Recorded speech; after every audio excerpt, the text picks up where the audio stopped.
Hey everybody, it's John Kincade. Normally, Mark Zinno would also be giving you his picks next to me because we've decided to go head-to-head again this year. We've decided to change up the game a little bit, though, to make it a little more creative. So what we're going to do in the 680 The Fan SportsX sort of gambling challenge, if you will, is we're going to start with a fictional $1,000. Now, so he has 1,000, I have 1,000. Every single week, we must bet a minimum of $100 of our bank. We must also pick at least 3 games to wager. There is no vig. So if you bet 50, you win 50. If you bet 50 and you lose 50, just to make the accounting easy. At the end of the year, whoever has more money is the champion. If anyone busts at this point of the year, they bust. A tie is a push like the bet never happened. So Zinno's really good at this. I mean, he is a tough competitor. But I'm looking forward to the challenge. I need to rebound after last year. So we're going to get started this weekend. Mark is helping people in the path of Hurricane Dorian. So once again, we would like to say thank you for your service, Mr. Zinno.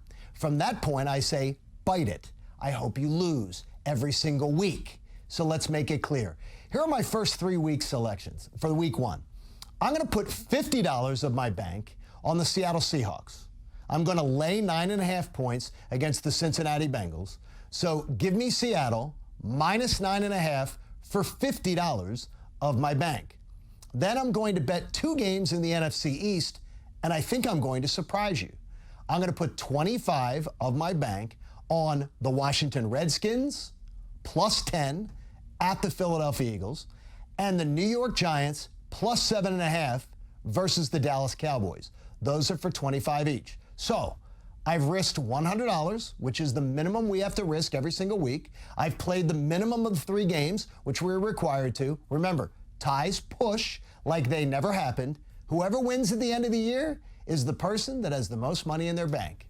To you and everyone this year, keep track of our winnings. We'll talk about it every week. And keep track of our losers, too. And give us grief. Follow along on social media at 680 The Fan, the YouTube channel, on Twitter, on Instagram, on Facebook. We love it when you get interactive. Who wins this year, me or Zinn? Hey, everybody. Mark Zinno here, back for another year in a head-to-head matchup with my good buddy John Kincade. And before we get started with the actual picks, I'd like to take a moment to address the new system we have in place this year that we agreed on. Well, I was off fighting Hurricane Dorian. For the record, I literally pushed Hurricane Dorian away from the state of Georgia all by myself, and I'd like some credit for that. But while I was off doing that, we agreed on a new system. Notice I stressed the we there. And while I am not opposed to doing this, I do kind of believe that this is Kincade's way of recognizing the fact that he's not as good at this as I am, and he needs a way to dig out of a hole. See, last year when you just go head-to-head pick for pick, if you're 11 games behind like Kincade was at one point last year, the only way for you to catch up is for me to go cold. And that just didn't happen. So now Kincade figures that because you actually have to put money on it, you can dig yourself out. You can go all in each week and double up if you have the stones to do so. So this is sort of Kincade's way of playing, making sure that he can stay in this thing all year long.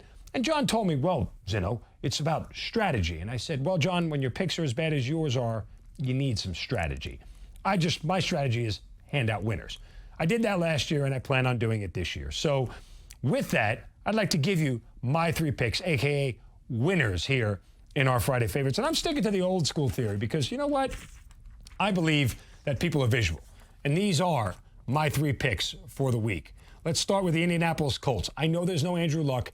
I still have a man crush on him.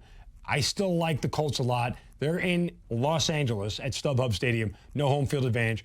I'll take the 6.5, lay $50 on it. I like the Steelers in New England, Sunday Night Football. They're getting 6 points. They'll keep it close. $25, getting 6 points for Pittsburgh. And, you know, I really wanted to go big in week 1. But, John, you know, prudence and discretion is the better part of valor. I love the Texans on Monday night. And I think they can even beat the Saints outright. But I'll take the 7 points and lay another $50 for week 1. You want to play with money, John? You're playing with fire.